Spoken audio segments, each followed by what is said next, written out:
Alam niyo na kung anong gamit ng line, kung paano gamitin ang line, polyline, circle, tsaka arc. Gano'n din naman 'tong rectangle, tsaka hatch. Dito naman tayo ngayon sa move. So, gagawa tayo ng rectangle na lang din ulit. REC, enter. First corner. Since sabi ko nga wala tayong sinusunod na measurement, so click lang ako ng click.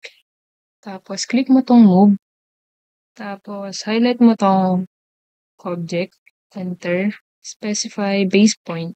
So, kung saan mo gustong manggaling. So, dito. Click mo lang yan. Tapos, kung saan mo gustong i-move. Kung saan mo gustong ipunta. Okay. So, di ba, perpendicular at parallel lang tong pwede niyang puntahan. Click mo lang yung F8 para kahit saan pwede mo siyang ipunta. Ngayon, kung ayaw mo, click mo lang din ulit yung F8. Okay, dito na lang. Nga pala, kapag clinic mo ulit yung enter, yung last command ay uulitin na lang. Okay, next naman, copy. Same sa move, click mo lang yung object. Tapos enter. Specify base point. Okay, copy.